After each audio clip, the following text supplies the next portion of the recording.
El arqueólogo Randy White se encuentra a gran profundidad bajo una montaña en Francia, buscando un momento especial de la evolución.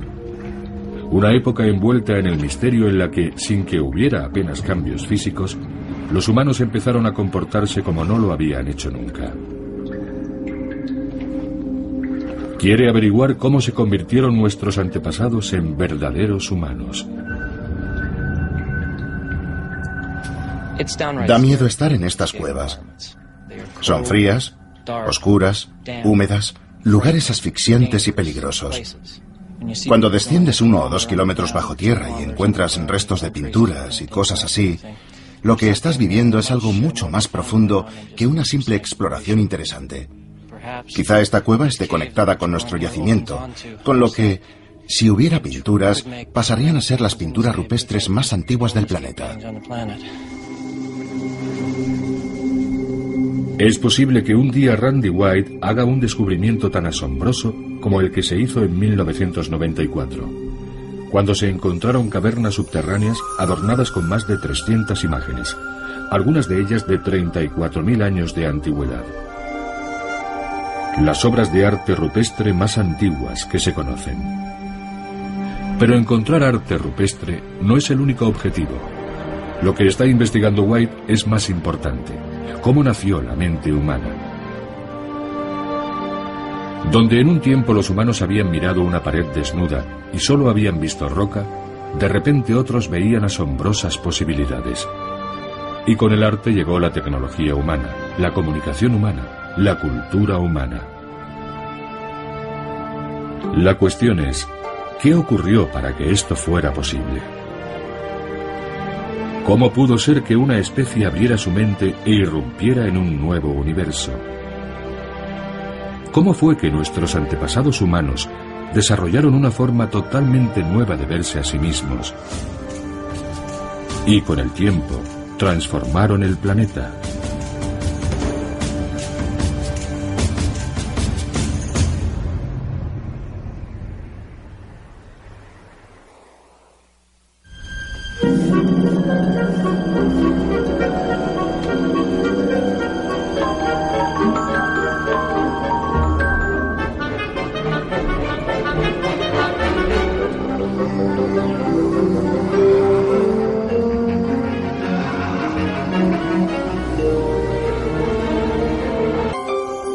El Big Bang de la mente.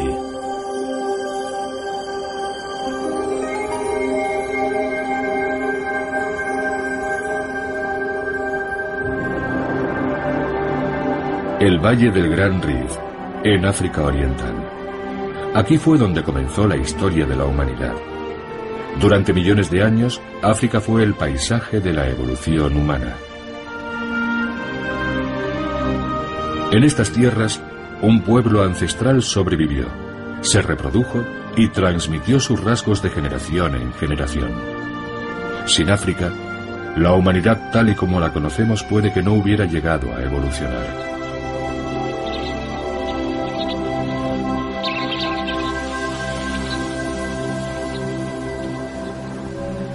En esta región habitaron en el pasado lejano homínidos que aún no eran verdaderamente humanos. Ahora es un lugar al que vienen los científicos para comprender cómo vivían aquellos seres y qué pensaban hace más de 1 millón de años. Cada año, poco después de la temporada de las lluvias, Rick Potts viene con su equipo a buscar en estas desérticas tierras herramientas de piedra y fósiles. Potts cree que en un tiempo este lugar fue una fábrica de herramientas.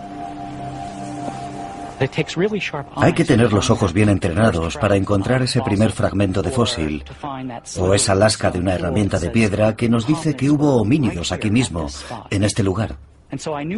Así supe que estábamos muy cerca de un asentamiento muy antiguo, de casi 1 millón de años de antigüedad, que había dado previamente muchos fósiles de huesos y herramientas de piedra. Vale. Resultó que era un hacha de mano, una de esas herramientas de piedra que hacían nuestros antepasados hace mucho tiempo, cientos de miles de años. Bien. Estos homínidos traían estas piedras de las tierras altas e iban dando golpes a los bordes, desconchándolos y dando forma a la herramienta, y podían agarrarla con la mano así. La utilizaban para excavar o para sacar lascas que podían utilizar para descuartizar animales. En cierto sentido, esta es la navaja suiza del Paleolítico. Aquí, estos pueblos del Paleolítico o Antigua Edad de Piedra construyeron varios tipos de instrumentos simples repetidamente durante casi 1 millón de años.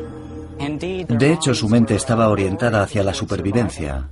Tenían la habilidad de construir estas herramientas, lo que para ellos revestía cierta complejidad. Pero el hecho de que siguieran haciéndolas indica que tenían una especie de plantilla mental, una regularidad de pensamiento por la que seguían produciendo estas herramientas una y otra vez.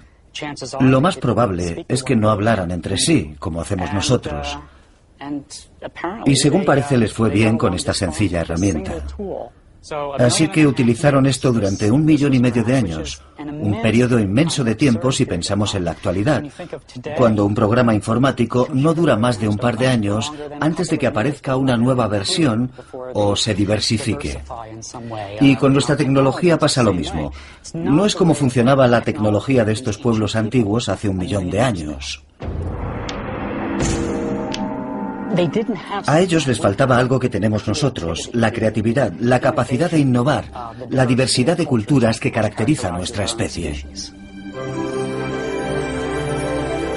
En el árbol de la vida, la evolución humana comienza hace alrededor de 6 millones de años, cuando los homínidos se separaron del antepasado común que compartían con los chimpancés.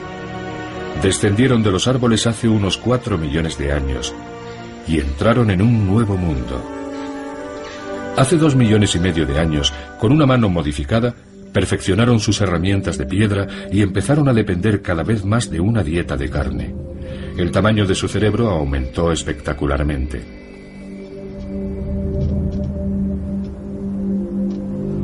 Y hace unos 2 millones de años, algunos de ellos empezaron a abandonar África. Estos primeros viajeros tuvieron éxito al principio, pero con el tiempo todos se extinguieron. No fue hasta hace unos 60.000 años cuando los primeros humanos verdaderamente modernos, nuestros antepasados, empezaron a abandonar África. Eran cazadores-recolectores que buscaban su comida, vivían en pequeños grupos y vagaban por extensos territorios. Pero eran diferentes de sus predecesores. Ellos habían iniciado un modo de vida revolucionario. Este estilo de vida había aparecido después de millones de años a través de los múltiples procesos de la evolución: mutación, selección, adaptación, competición, fracaso, jalonados por éxitos ocasionales. Era una historia de evolución, de cambio a lo largo del tiempo. En esencia no era diferente de las historias de tantas otras especies, pero al final produciría resultados totalmente nuevos para el planeta. El comportamiento cambió radicalmente hace unos 50.000 años. Este cráneo perteneció a alguien que vivió en Israel hace unos 100.000 años. Se podría pensar, ¿Israel es África? En aquel tiempo, en cierto sentido, lo era. Si miramos dónde está Israel ahora, está justo en el borde de África, y en el pasado África era más extensa ecológicamente, e Israel era parte de África. Si este cráneo estuviera recubierto de carne, con una ropa adecuada, no notaríamos ninguna diferencia significativa con nosotros. Sería una persona que no nos haría cruzar la calle si la viéramos venir de frente. Y sin embargo, este humano de hace 100.000 años no se comportaba como nosotros. Y aquí tenemos a una persona completamente moderna. Alguien que vivió en África hace menos de 40.000 años. Básicamente es el mismo tipo de cráneo, en esencia tiene el mismo tipo de cerebro. Pero esta persona se comportaba de forma muy diferente de la anterior. Fabricaba una variedad mayor de artefactos de piedra y artefactos de hueso, marfil y conchas. Producía arte. Sería reconocible no solo en cuanto a su apariencia, sino en cuanto a su comportamiento como un ser humano plenamente moderno. En cierto sentido, todos somos africanos. Si cogiéramos a unos cuantos bebés humanos de Australia, Nueva Guinea, África, Europa, y los criáramos en diferentes sociedades, todos serían capaces de aprender los mismos idiomas, de aprender a contar, a utilizar ordenadores, a construir y usar herramientas. Esto indica que todas las partes específicamente humanas de nuestra inteligencia ya estaban en su sitio antes de que nuestros antepasados colonizaran los diferentes continentes. Después de abandonar África hace unos 60.000 años, esta especie ya plenamente moderna se dirigió hacia el este, a Asia, llegando incluso a Australia. Otros siguieron la costa del Mediterráneo hacia el norte y se dispersaron por las montañas, dejando a su paso pruebas de que su mente era única. Aquí, en Turquía, Mary Steiner y Steve Kuhn han estado excavando un lugar donde vivieron algunos de estos primeros inmigrantes. Es una cueva llamada Uchasla, una de las viviendas más antiguas de hombres modernos que se conoce. Ahora mismo estamos en el fondo de la cueva y sabemos que había diferentes actividades que tenían lugar en esta parte de la vivienda. A un nivel un poco superior del que estamos excavando, como aquí, había una estructura, una especie de pared de piedra que delimitaba lo que creemos que era una especie de dormitorio. Un poco más abajo, lo que se ve es esta forma triangular, que es en esencia un cono de desperdicios, así que esto era un basurero. Tenemos este material blanco, que son cenizas, y este sedimento amarillento y ceniciento. Cada punto blanco es un hueso o un artefacto. Esto está repleto de materiales, es un basurero. Puede sonar poco romántico, pero para un arqueólogo es maravilloso. Porque aquí hay mucha información sobre cómo vivía la gente, qué comía, cómo fabricaba sus herramientas. El equipo esperaba encontrar información sobre la vida cotidiana de los humanos de hace 40.000 años. Iban a llevarse una sorpresa. Muy poco después de empezar la excavación, nos dimos cuenta de que teníamos algo realmente extraordinario. En cuanto empezamos a excavar en los sedimentos, empezamos a encontrar montones de ornamentos, sobre todo cuentas de concha, pero había muchas otras cosas. Al principio, cuando los veías parecían dientes, y el corazón me dio un vuelco y pensé, más fósiles humanos. Mira. Otra más. ¿Es un Nasarius? Sí, es un Nasarius. Y tiene el agujerito. Es una de las especies de la zona. Está perforada. Sí, está en muy buenas condiciones. Incluso se ve en parte el color original de la concha. Es tremendamente emocionante, porque nadie había encontrado nada como esto en esta parte del mundo. Así que lo primero que piensas es, ¿en qué me he equivocado? Según iban profundizando en las capas de sedimentos, empezaron a encontrar cuentas de hasta 43.000 años, lo que las convertía en las más antiguas jamás encontradas en todo el mundo. Ahora tenemos casi 1.000 ornamentos. La mayoría de ellos cuentas de concha de diferentes especies, pero también cosas como una garra de una gran rapaz, a la que hicieron una muesca para hacer con ella algún tipo de colgante. Siempre seleccionan la misma especie. Este es un animal relativamente poco habitual en las playas, pero que sí se encuentra en la zona. Suelen elegir estos. También se puede ver que alguien los ha perforado artificialmente para poder colgarlos. Por primera vez en el Paleolítico Superior, a los humanos les parece necesario expresar algo sobre sí mismos utilizando objetos hechos con materiales duraderos.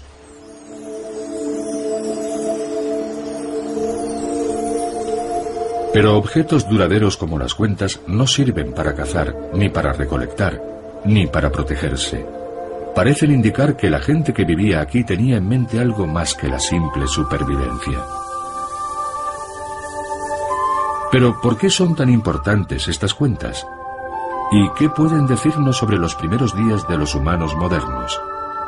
Se ha encontrado cuentas y artefactos a lo largo de las rutas que siguieron nuestros antepasados. Hace 43.000 años, los humanos habían avanzado hacia el norte, hasta Europa Oriental. A continuación se extendieron por la gran llanura rusa y Europa Central. Para cuando se asentaron en Europa Occidental, hace 38.000 años, ya no solo fabricaban cuentas, las producían masivamente. En el sur de Francia, Randy White ha estado estudiando estas antiguas cuentas. Con una potente ampliación puede determinar cómo se hicieron y puede reproducir las técnicas prehistóricas para la elaboración de cuentas. Si yo le diera un trozo de saponita o de marfil de mamut y le dijera que le hiciera un agujero, ya sé de qué forma lo haría. Haría un taladro, le daría vueltas, haría girar el instrumento para hacer el agujero. Eso es parte de nuestra cultura, lo crea o no. Es la forma en que nosotros hemos aprendido a hacerlo.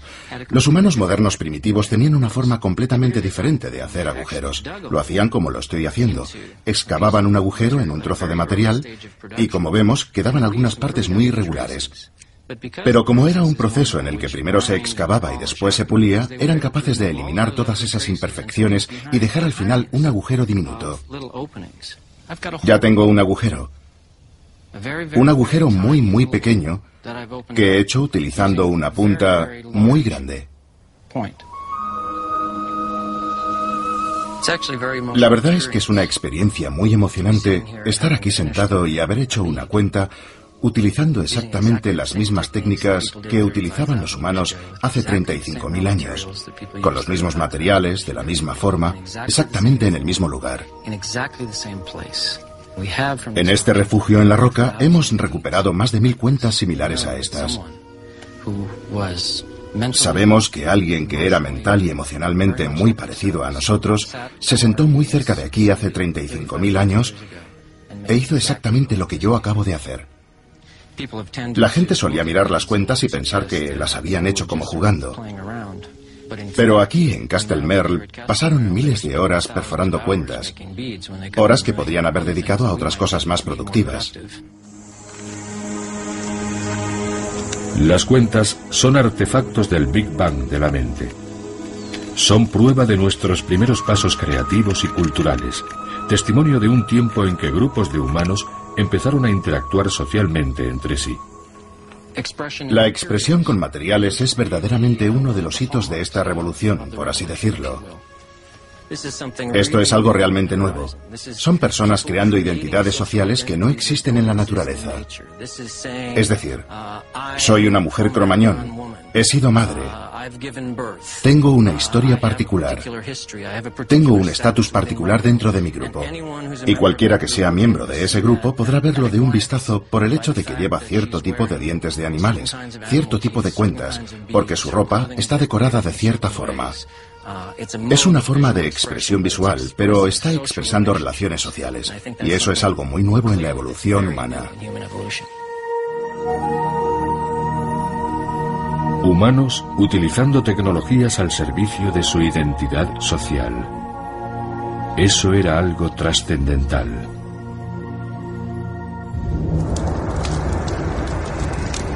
El nacimiento de la mente humana se produjo en África y dejó su marca en lugares tan lejanos como Australia. Pero donde la evidencia es más abundante es en Europa. Fue aquí donde estos humanos encontraron a otra especie de homínidos, una especie casi idéntica a ellos, pero no del todo. Y fue esta sutil diferencia la que influyó en los supervivientes. Llamamos a estos antiguos europeos neandertales. Comparados con nosotros, eran enormes. Encontrarse cara a cara con un neandertal debía de ser una experiencia impresionante.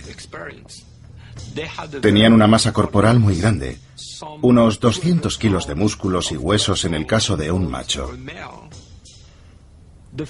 La cara se proyecta hacia adelante en la zona media, casi no tiene mejillas, y el mentón y la frente retroceden. Y en el centro de esta cara tendrían una nariz ancha y prominente.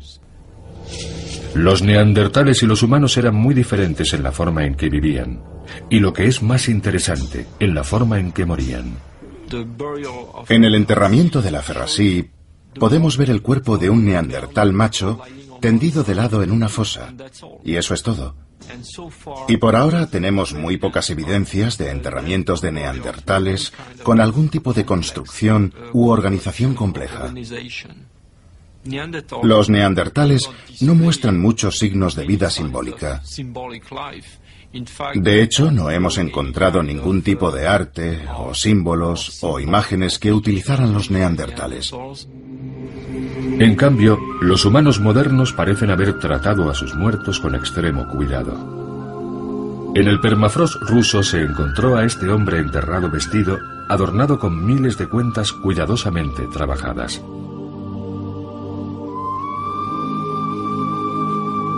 ¿Quiere esto decir que los humanos modernos consideraban la vida algo más precioso? ¿Es posible que, a pesar de tener un cerebro de un tamaño similar al de los neandertales, tuviesen habilidades completamente diferentes? Las evidencias son contradictorias, de modo que científicos como John Shea, de la Universidad de Nueva York, están reconstruyendo las actividades de ambas especies para comprender en qué pudieron diferenciarse sus mentes. La punta de la lanza neandertal es grande y pesada, y el hecho de que el mango sea tan pesado significa que no se podía lanzar a mucha distancia. Lo más probable es que solo se utilizara clavándola, más o menos como una bayoneta moderna. Para poder matar a un animal, los neandertales tenían que acercarse mucho a él, poniendo en peligro su vida. Y si alguna vez se lanzó una lanza neandertal, su alcance era muy limitado. 19, 20, 21, 22, 23... 23 metros sería el alcance de una lanza de madera neandertal. El arma de los humanos modernos, por otra parte, tiene esta punta de asta. Es un cono muy agudo, como una bala, y está unido a un mango más fino, lo que sugiere que se podía lanzar a bastante distancia. Hacer esta punta requiere muchas horas de trabajo. Hay que mojarla hasta que se ablanda y después darle forma lijándola con un trozo de arenisca, más o menos algo así. Requiere una tremenda paciencia imponer el diseño en este trozo de asta. No hace falta ninguna paciencia para imponer tu voluntad en una piedra. Es muy fácil dar forma a un material como la piedra. La punta de lanza neandertal se podría haber hecho en cuestión de minutos. Rápida y burda serían los adjetivos que definen la tecnología neandertal. Lo siguiente que hay que hacer es... ¿Veis este reborde? Se sujeta así y entonces se le da un golpe en el reborde con la otra piedra así y se desprende toda esta masa. Lo que estoy haciendo al enseñar la tecnología de la piedra es intentar recrear el entorno evolutivo. Así sería como los humanos modernos transmitían estas habilidades. Un individuo mayor se sentaba con varios jóvenes a su alrededor. Así se puede compartir información.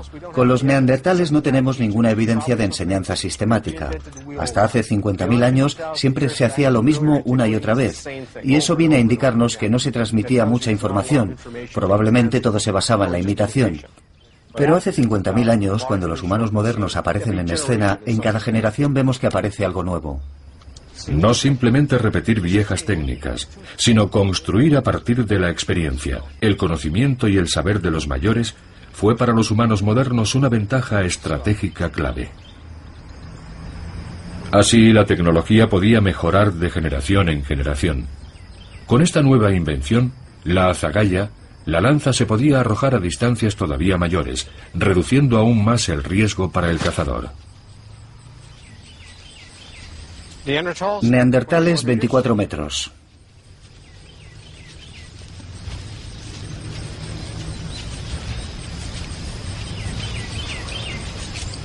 Y 42 metros. Ventaja para los humanos modernos.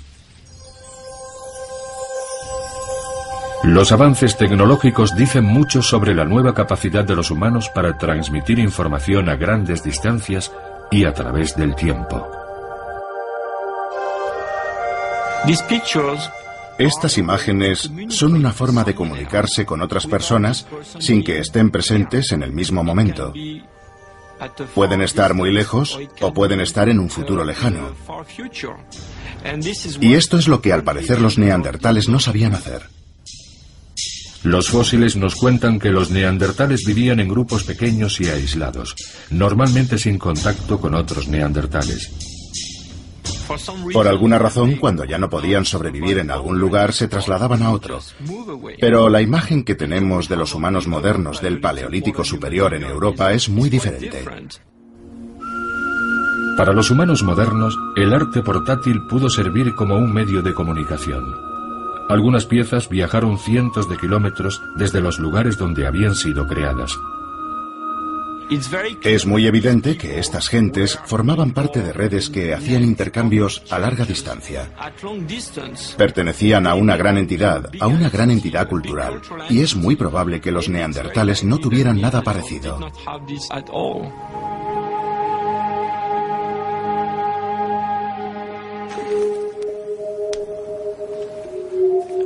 Quizá la evidencia más clara de una cultura primitiva está escondida en las profundidades de la Tierra.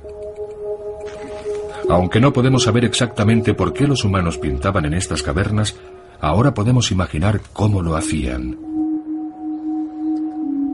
El arqueólogo Michel Lorblanchet ha estudiado las técnicas del arte rupestre y cree que algunas imágenes fueron realizadas con una técnica que él llama pintura escupida.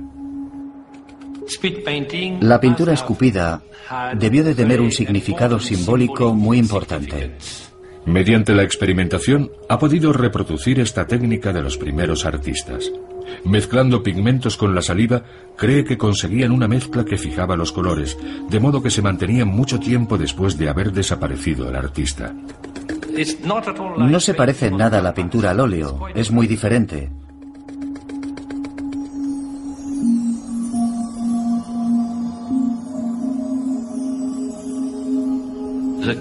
La cueva está llena de formas naturales. La cueva es excepcional, es muy hermosa.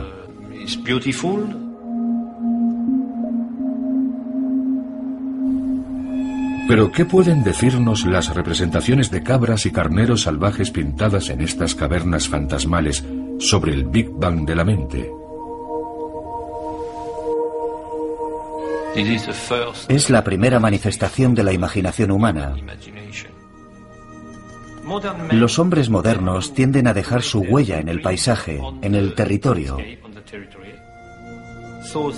Por eso penetraban hasta los lugares más profundos de la Tierra, como para expresarse, como para afirmar de alguna forma, somos los dueños de la Tierra y tenemos una relación personal con el espíritu que habita en el interior de la Tierra. En otros rincones de estas cavernas, Lorblanchet ha encontrado artefactos hechos de hueso y ciertos patrones de erosión en la roca que le han llevado a aventurar que estos exploradores de las cavernas también podían hacer música.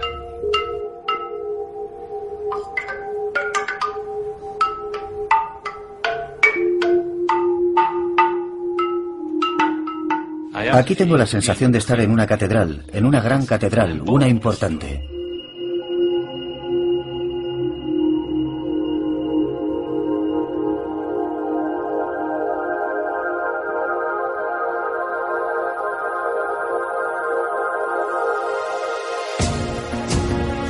Así que bajo tierra y sobre ella, nuestros antepasados no dejaban de refinar su tecnología y su arte, y de comunicarse de forma compleja.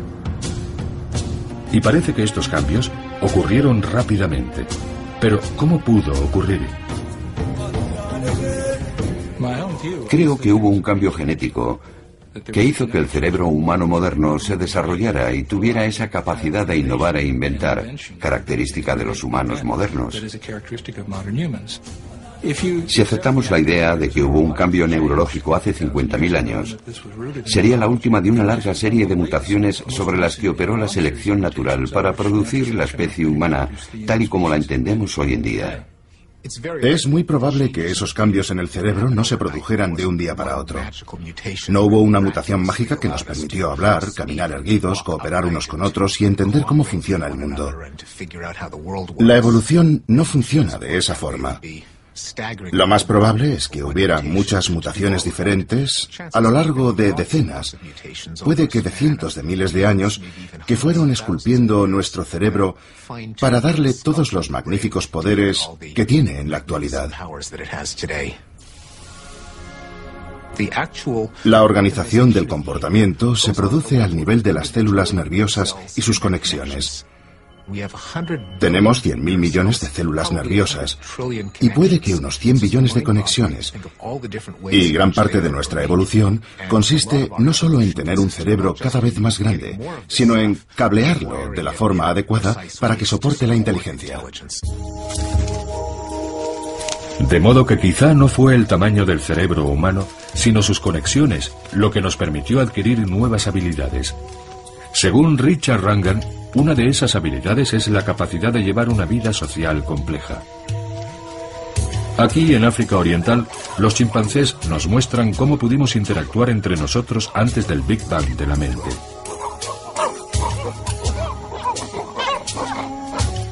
El ascenso social es el elemento fundamental en un mundo regido por los machos, pero no se consigue solo compitiendo uno contra uno.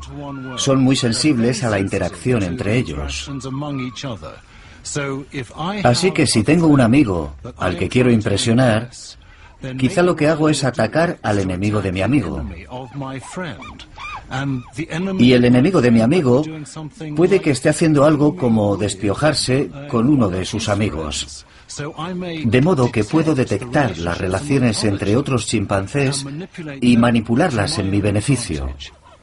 Pero lo que compartimos con los chimpancés es la habilidad de ser muy sutiles en la forma en que somos capaces de comprender el significado de una interacción que vemos y que identificamos como una amenaza a nuestro estatus social.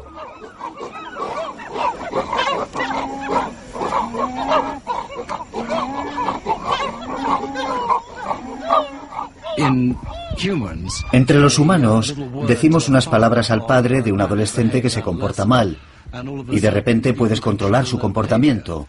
Pero eso no pasa con los chimpancés. Hay que ejercer la fuerza física o amenazar con la fuerza física. Pero después de 6 millones de años de evolución por separado, los humanos consiguieron una ventaja social muy significativa.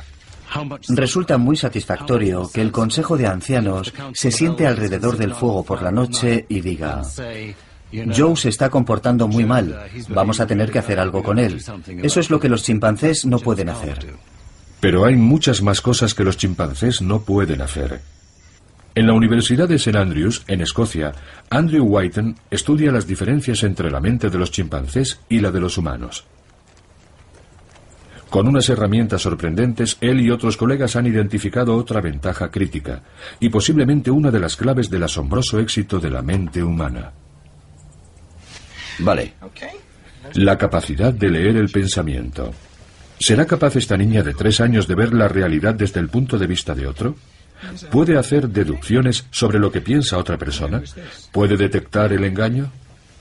Sally. Sally, fíjate. Va a poner la bola en la cesta. ¿Has visto? Vamos a taparla, ¿vale? Y ahora Sally se va a ir a jugar, igual que tú, ahí fuera, al jardín. Muy bien. Se ha ido a jugar. Y mientras está jugando, viene la bromista de Anne y va a sacar la bola de la cesta. Mientras Sally no está, la tramposa de Anne esconde la bola de Sally. Eso es. Y ahora Anne va a venir aquí. ¿A dónde ha ido Sally? Se ha ido a jugar. Y aquí viene. Ahora ha vuelto y va a buscar su bola favorita. ¿Dónde va a buscar Sally su bola? Creo que está aquí. Oh, ¿crees que Sally va a buscarla ahí? ¿Por qué crees que va a buscarla allí? Creo que la va a encontrar. Y estaba aquí. Los investigadores han descubierto que hasta los 3 años un niño es incapaz de atribuir actos, motivos o creencias a otros. Pero a los 5 años, el cerebro del niño ha desarrollado la capacidad de entrar en la mente de otra persona. Esta es Sally. Ahora vuelve de jugar. Y va a buscar su bola. ¿Dónde va a buscar su bola? ¿Dónde va a buscarla? ¿A la cesta? ¿A la cesta? Eso es. ¿Le dejamos que mire la cesta? Sí, ¿Por qué ha mirado en la cesta? porque la bola podía estar ahí, pero no estaba. Vale, ¿y dónde está la bola? ¿Te acuerdas? Sí, ¿Quieres ayudarle? Varía de unos niños a otros. Pero en general, a los 4 años hay un momento en que emerge esa particular habilidad refinada de teorizar sobre la mente. Un niño de 3 años tendría dificultades para hacerlo, pero uno de 5 normalmente ya lo ha dominado. Y hasta ahora ningún chimpancé ha pasado la prueba de la atribución de una creencia falsa que un niño de 5 años sí pasa. Supongo que la teoría de la mente nos convierte en algo tan sublime como lo que somos, porque, por una parte, podemos sentir lo que sienten otros. Y al mismo tiempo, eso nos permite ser mucho más astutos que cualquier otra especie del planeta. En las sociedades humanas, ser socialmente competente es muy importante. Eso nos permite superar a otros y conseguir un mejor acceso a recursos, a las mejores parejas. Y en este tipo de sociedades parece que el cerebro puede ser más importante que la fuerza. Es una fuerza evolutiva muy poderosa porque produce una especie de espiral ascendente. La complejidad social provoca una mayor inteligencia social. La inteligencia social plantea problemas más complejos a los individuos de la siguiente generación, y eso les obliga a volverse más complejos socialmente. Relaciones sociales complejas, teorías de la mente, son habilidades que asociamos con los humanos modernos. Pero ¿cómo podríamos expresar ninguna de esas habilidades sin el lenguaje? El lenguaje nos permite revivir el pasado, reflexionar sobre el futuro, enseñar a los niños, contar secretos, manipular a grupos. Pero imaginemos un mundo sin lenguaje.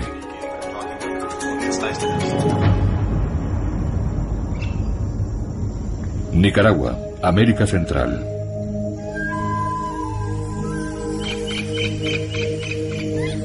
Managua. Aquí, como en otros lugares del mundo, hay personas que prácticamente no tienen lenguaje. María Noname. María sin nombre. Sorda de nacimiento, ha vivido aislada toda su vida, tanto de las personas que podían ayudarle como de otros que comparten su discapacidad. Su amiga, la lingüista Judy Kerr, comprende la profundidad de su aislamiento.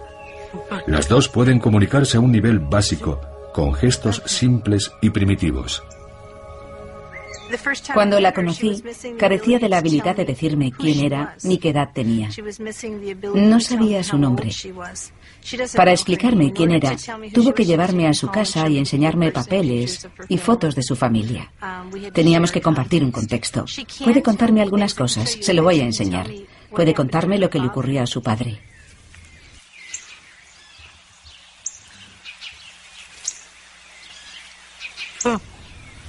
Le he preguntado sobre la muerte de su padre y me ha dicho 3. Lo que significaba 3 es que le habían disparado 3 veces. Esto lo sé porque estuve trabajando con la otra persona que sabe el lenguaje de signos y que me dijo que le habían pegado 3 tiros, y así fue como murió su padre. ¿Verdad? Sí.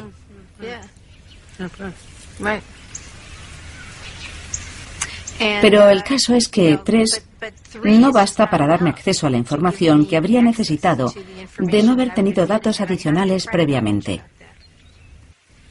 Papá. Papá.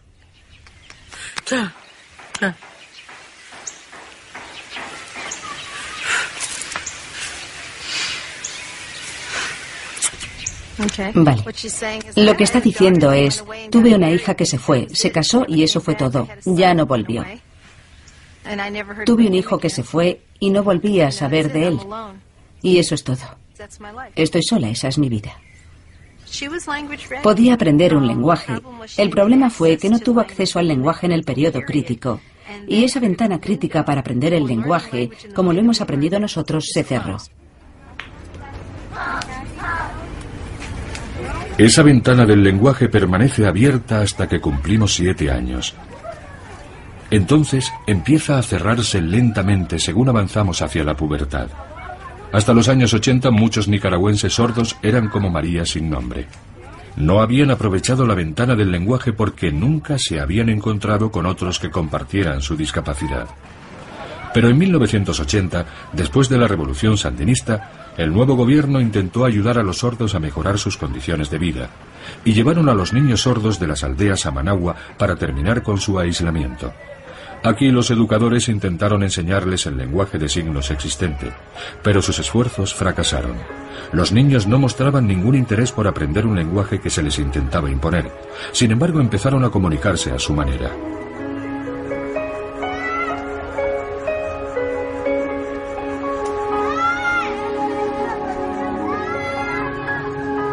Entonces hicieron venir a Judy Kerr desde Estados Unidos para resolver el problema. Vine aquí pensando que donde quiera que haya sordos, hay un lenguaje de signos. Y que obviamente tenía que haber un lenguaje de signos desarrollado aquí, en Nicaragua. Y les dije, bueno, puedo intentar aprender su lenguaje de signos si eso es lo que queréis y ayudaros a aprenderlo. Y me dijeron, no, tienen un lenguaje de signos. Hacen gestos mímicos. Y me señalaron a un grupo de niños y me dijeron, nos gustaría saber de qué están hablando. Resultó que estaban hablando de mucho más de lo que nadie hubiera podido imaginar. Kegel había llegado a Nicaragua poco después del nacimiento de un nuevo lenguaje. El lenguaje requiere compañía. El lenguaje requiere una comunidad. El lenguaje necesita, por así decirlo, un estímulo. Y ese estímulo es no tanto una comunidad en el sentido de que tenga que haber mucha gente, pero pertenecer a una comunidad significa querer compartir información con los demás.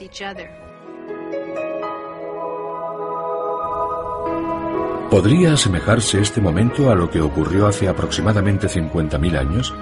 ¿El punto de inflexión que desencadenó la explosión de la creatividad humana?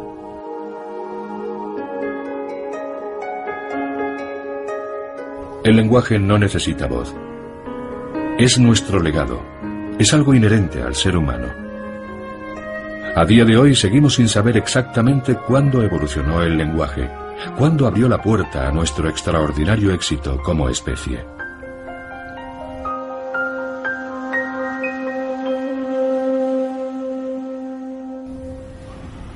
Esto es un verbo que se repite.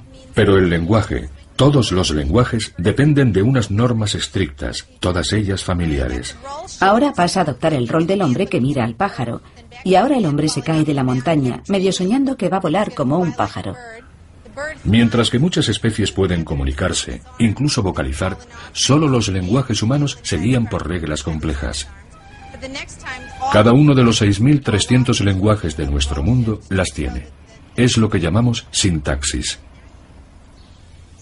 En su aislamiento, María sin nombre nunca llegó a aprender una sintaxis, pero en el lenguaje de los niños es algo normal. La sintaxis no es la serie de reglas que aprendiste en lengua en tercer curso y que tuviste que memorizar para hablar tu idioma correctamente. La sintaxis, o las normas que rigen el lenguaje, son algo que compartimos todos los humanos. Y eso es por el hecho de que compartimos un mismo cerebro humano. Y no son solo limitaciones, sino que nos dan la capacidad de organizar la información que nos permite construir frases que nunca han sido dichas antes, que nos permiten contar una historia, anticipar algo o mentir. Puedo comunicar simplemente por comunicar cuando tengo sintaxis. Entonces puedo utilizar un lenguaje.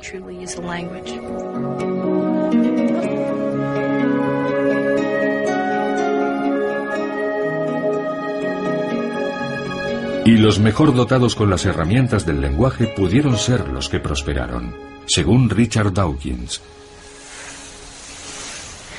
No sabemos cuándo apareció el lenguaje, pero tan pronto como apareció, proporcionó un entorno en el que aquellos individuos que estaban mejor preparados genéticamente para medrar, sobrevivir y triunfar en un entorno dominado por el lenguaje, fueron los que tenían más descendencia. Y eso provocó en nuestros antepasados un aumento de la capacidad para utilizar el lenguaje.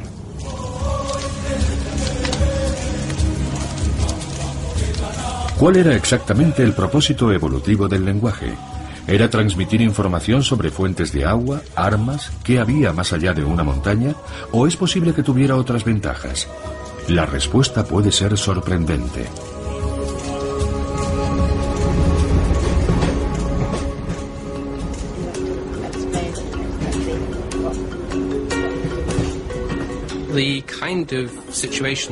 Las situaciones que buscamos para estudiar el lenguaje son las que se dan en lugares naturales, donde uno podría tener una conversación muy informal y relajada con un amigo. Así que empezamos a fijarnos en lugares como bares, trenes, cualquier sitio donde mantendríamos una conversación natural y cotidiana. Robin Dunbar es un fisgón.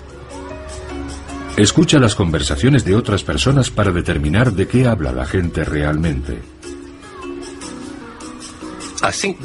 Creo que la idea convencional de todos aquellos que trabajan sobre el lenguaje, lingüistas y demás, es que el lenguaje consiste en la transmisión de información técnicamente compleja. Es lo que yo llamo la versión de Einstein y Shakespeare del lenguaje. Y la respuesta es no, en absoluto. Si sales a la calle y empiezas a escuchar de qué habla la gente de forma cotidiana, en sus casas, en la calle, hablan de relaciones sociales. Lo que más nos sorprendió fue el tiempo que dedica la gente al cotilleo social, podríamos llamarlo. No nos esperábamos que fuese tanto tiempo. Es comprensible que el intercambio social de información sea importante en la vida de la gente, pero no esperábamos que ocupara más de 1/3 del tiempo total de conversación, y resulta que estamos en 2/3. Robin Dunbar piensa que 2/3 del tiempo que pasamos conversando los dedicamos al cotilleo. A lo largo de la evolución humana, es posible que la naturaleza haya seleccionado no solo a los más fuertes, sino a los que tenían mayores habilidades sociales. Lo que hace el lenguaje en realidad es permitirnos mantener unidos a grandes grupos. Es como abrir una ventana de oportunidad. De repente hay una gran cantidad de cosas que podemos hacer con él. Porque podemos utilizarlo para solicitar información sobre terceros, para saber lo que ha ocurrido cuando nosotros no estábamos presentes. Y el problema de todos los monos y los simios es que lo que no han visto nunca lo sabrán.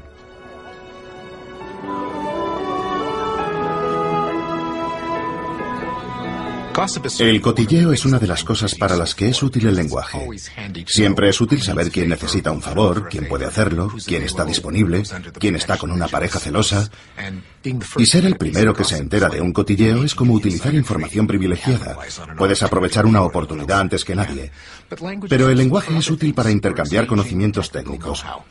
¿Cómo se extrae veneno de una glándula de una rana? ¿Cuál es la mejor forma de hacer una lanza? ¿Dónde hay más bayas? ¿Cuál es la mejor época para cazar? Y es bueno para la negociación.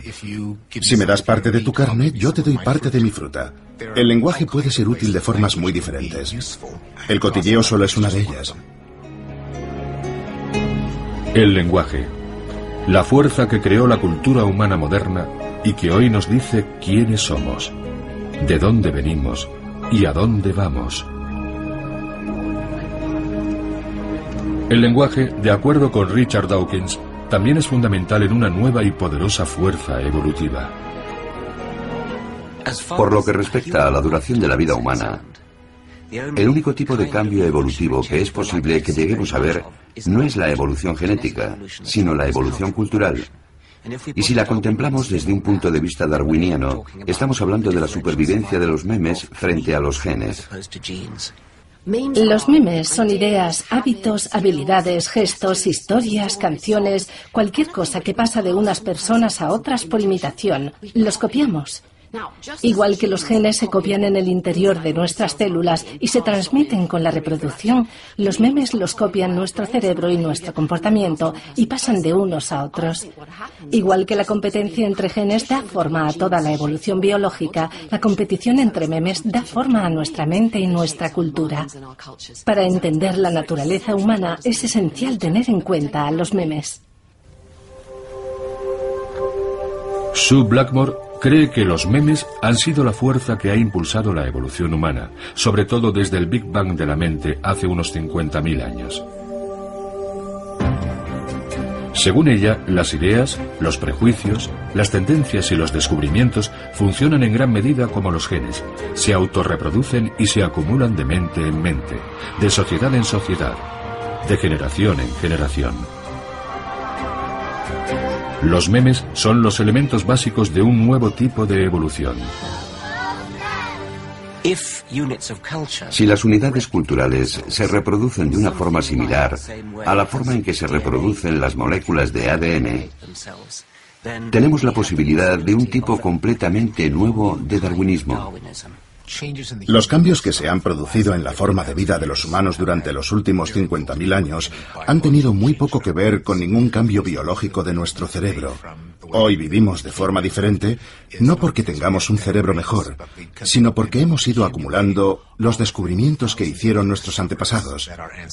Y contamos con la ventaja de una inmensa historia de inventos que nos comunicamos no genéticamente, sino a través del lenguaje, a través de documentos, a través de costumbres. Los memes pueden ser más que modas pasajeras, pueden ser grandes hitos, pueden modificar el mundo, revolucionar la vida, incluso suprimir las fuerzas de la evolución biológica. Pensemos en la insulina, uno de esos memes que ya cuenta con 80 años de edad. Antes de la insulina, los diabéticos no tenían esperanzas de vivir. Se consideraba una enfermedad mortal. Probablemente yo no estaría aquí sin la insulina. Ha sido un avance enorme. A mí, como diabético, me ha permitido vivir. Jared tiene 14 años y está haciendo una excursión a pie de una semana con otros que comparten su enfermedad, la diabetes juvenil. Una actividad como esta puede no parecer nada extraordinario, pero lo es.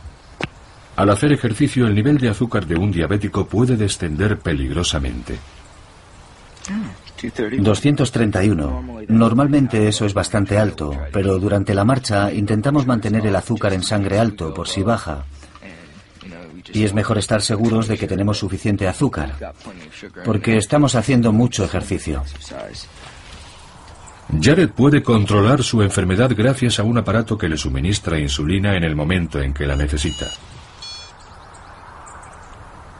Esto puede parecer algo normal hoy en día.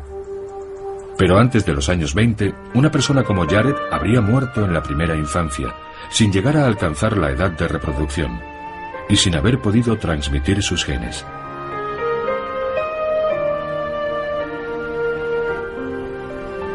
Pero ahora los jóvenes diabéticos ya no están condenados a una muerte prematura. Reconectamos. La insulina, una idea que se convirtió en una cura, es otro meme que ayuda a los humanos modernos a eludir las fuerzas de la evolución. Como otros muchos avances científicos, nos brindan nuevas formas de sobrevivir. Muchas creaciones del cerebro pueden compensar deficiencias físicas y cambiar el curso de la evolución.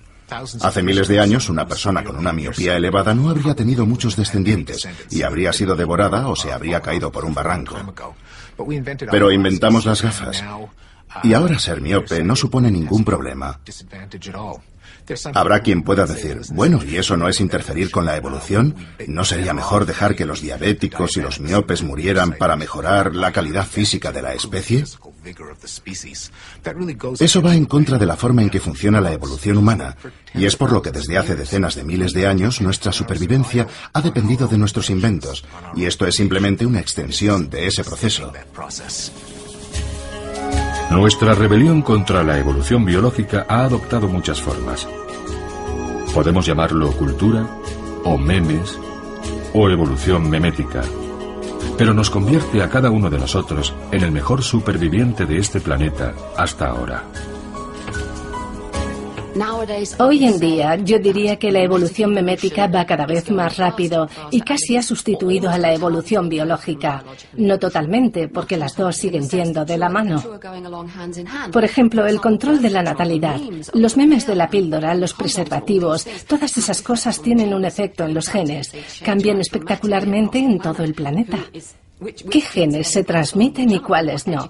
Cuanto más educadas son las personas, menos hijos tienen. Ahí están los memes luchando contra los genes.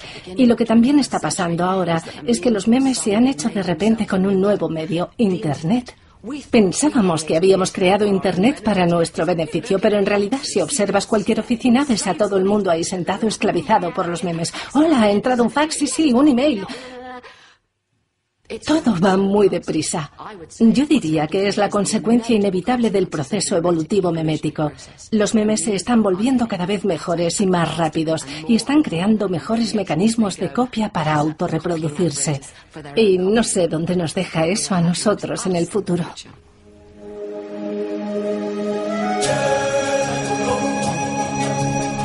Para nuestra especie, como para todas las demás, la evolución biológica ha sido el principal motor de cambio. Pero desde el nacimiento de la cultura, hace unos 50.000 años, fuerzas mucho más poderosas han tomado el control de la evolución humana. El Big Bang de la mente supuso el nacimiento de un nuevo tipo de cambio, no de los cuerpos, sino de las ideas. Para el futuro de la humanidad, la evolución puede que no sea más que lo que nosotros hagamos de ella.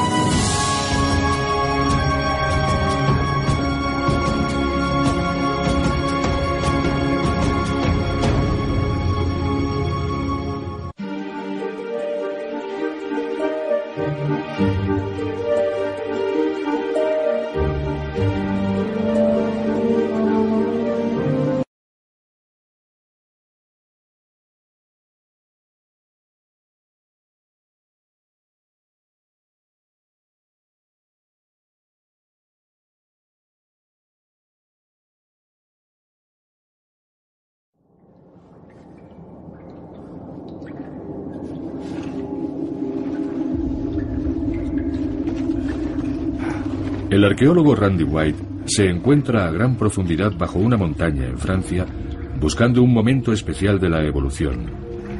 Una época envuelta en el misterio en la que, sin que hubiera apenas cambios físicos, los humanos empezaron a comportarse como no lo habían hecho nunca. Quiere averiguar cómo se convirtieron nuestros antepasados en verdaderos humanos.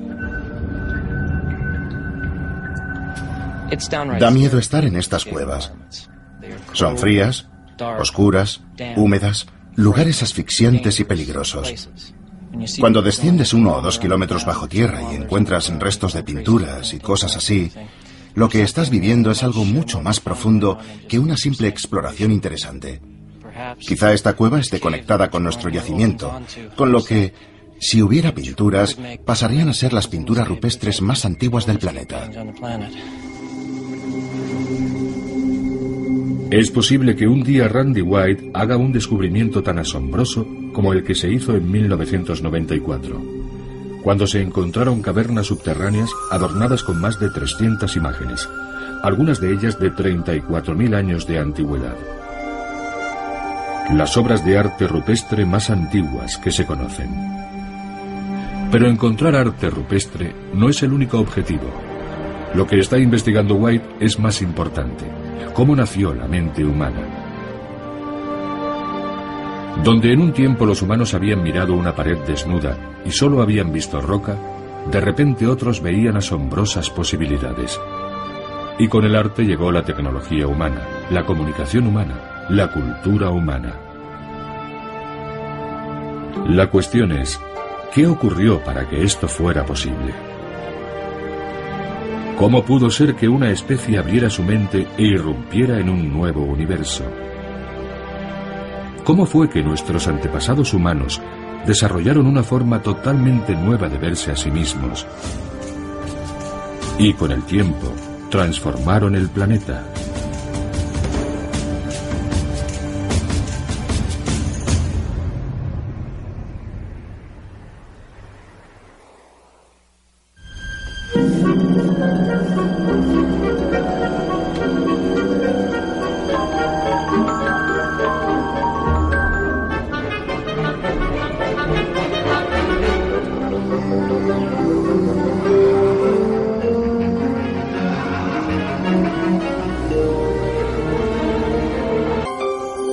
El Big Bang de la mente.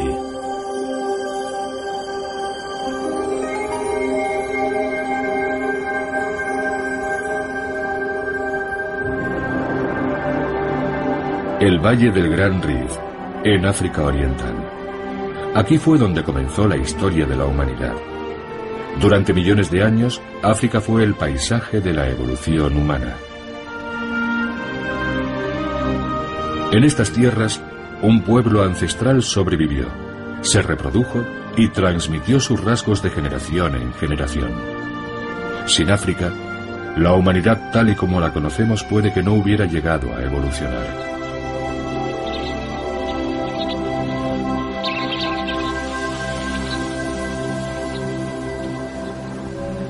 En esta región habitaron en el pasado lejano homínidos que aún no eran verdaderamente humanos. Ahora es un lugar al que vienen los científicos para comprender cómo vivían aquellos seres y qué pensaban hace más de 1 millón de años. Cada año, poco después de la temporada de las lluvias, Rick Potts, esencia no era diferente de las historias de tantas otras especies, pero al final produciría resultados totalmente nuevos para el planeta. El comportamiento cambió radicalmente hace unos 50.000 años. Este cráneo perteneció a alguien que vivió en Israel hace unos 100.000 años. Se podría pensar, ¿Israel es África? En aquel tiempo, en cierto sentido, lo era. Si miramos dónde está Israel ahora, está justo en el borde de África, y en el pasado África era más extensa ecológicamente, e Israel era parte de África. Si este cráneo estuviera recubierto de carne, con una ropa adecuada, no notaríamos ninguna diferencia significativa con nosotros. Sería una persona que no nos haría cruzar la calle si la viéramos venir de frente.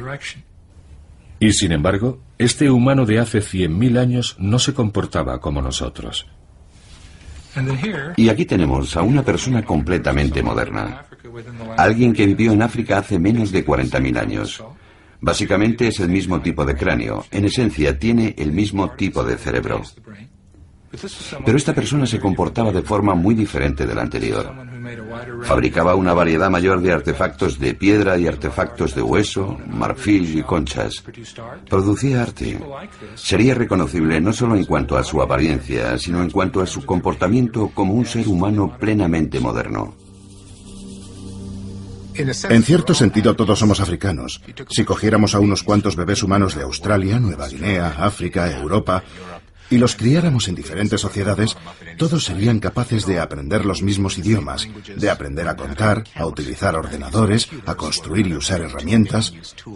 Esto indica que todas las partes específicamente humanas de nuestra inteligencia ya estaban en su sitio antes de que nuestros antepasados colonizaran los diferentes continentes. Después de abandonar África hace unos 60.000 años, esta especie ya plenamente moderna se dirigió hacia el este, a Asia, llegando incluso antes de que aparezca una nueva versión o se diversifique. Y con nuestra tecnología pasa lo mismo. No es como funcionaba la tecnología de estos pueblos antiguos hace 1 millón de años. A ellos les faltaba algo que tenemos nosotros, la creatividad, la capacidad de innovar, la diversidad de culturas que caracteriza a nuestra especie. En el árbol de la vida, la evolución humana comienza hace alrededor de 6 millones de años, cuando los homínidos se separaron del antepasado común que compartían con los chimpancés. Descendieron de los árboles hace unos 4 millones de años y entraron en un nuevo mundo. Hace 2,5 millones de años, con una mano modificada, perfeccionaron sus herramientas de piedra y empezaron a depender cada vez más de una dieta de carne. El tamaño de su cerebro aumentó espectacularmente.